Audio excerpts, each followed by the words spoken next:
Praise the Lord. Odofo onyankopon shira bebre na onyo kese. Onyame ntra wa hyiemu no bi akwan te bi akwan nda. Enenso nyame de akyɛ yen. Yesi asedan ka ne din. Na enne yen paibo nyina nsa nyame nkronkron fa ne nyina nom hye waso mra ase. Na yehu kese no meni ye wo Yesu Kristo dim ne abompaye. Amen. Odofo me ma wakwa abenenso de ba otia siese ndwumedie so. Ni afia kenkan se mafi Hiob etinum ninchichemu nkronkosi dumiensa. Hiob etinum chichemu nkronkosi dumiensa. Adofo menti Awurade asem. Awurade asem eka chen se onyankopon ko a na ya wanwade. Enniema oya utimi hu se wedi nyame na aye. Na wanwade oye edoso. Ebedodo ebebo mpaya yebenya ho mmuaye ana ya bɔ mpaya ka kye Awurade no kwa de. Ode yembe fa kwan bi so bema yehu ne kesiye. Mpa wanwade a chen so kra ne se Yesu Kristo aba be hwehweye no wagye yen. Eye wanwade a chen so kra. Na afei ono nyame na oto nsuo enso de gu asase yi so.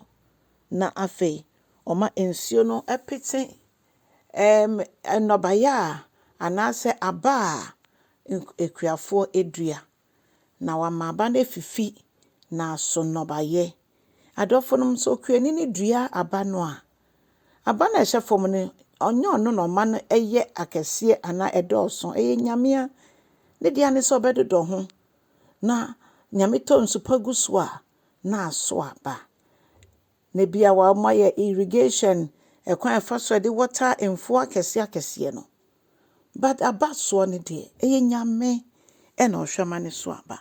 Nse odi ababa akwa hyefom yenu odi ahyefom na aso bebre. Nyame ya wanwade ma ne chen so.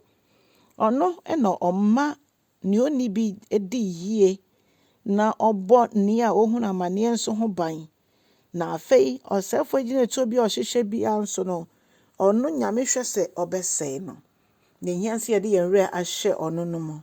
Ni ehia ne se yede ye ho ato no so ono ena obeye ye nyankopon amene bia osefo no betu afa ye ho bia no omom yom so mani ate no betu amuna no onyame behwe momo etu amuna ne nyina ewie no wie a wakom nyina egu amuna no mu se nyame ni nyame a yesom no etwase yede ye ho nyina ato no so odofo fa ho to asafo Awurade so.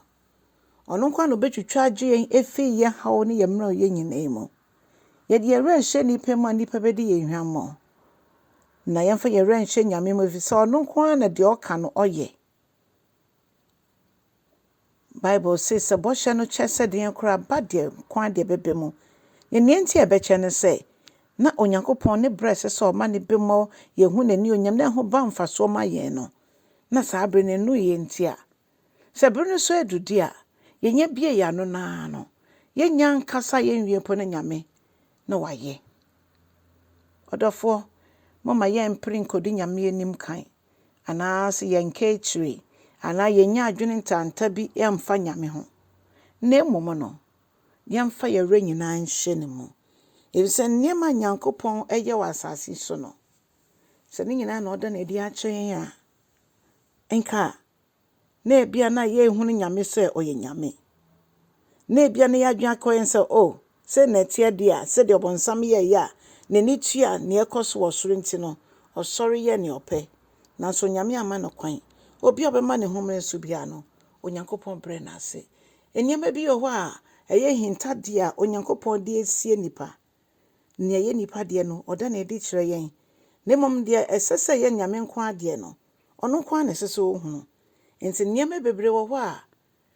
ye bi se nyame na so de nyame pe na ono beye ye dia ne se ye de engindi onyame nyankopon kase ne mko ade be fa so a e mama ye hu nani onyam so ma ye hu bibia ene na chese na nyame ban etesen onyame ye nyame nti ne ono ope na obeye obeda na edi ana so be ka kire ye onyankopon hyira yen se ye bekoso ehu se ono nko na ye dan no yekweti na ye ntimi nya hwe Awurade wo ne yɛdan wo.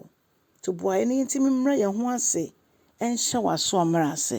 Na bra yɛbrɛ yɛn ho ase no, w'ani onyam so yɛ kɛseɛ. Yɛda wase wɔ Yesu Kristo din mu.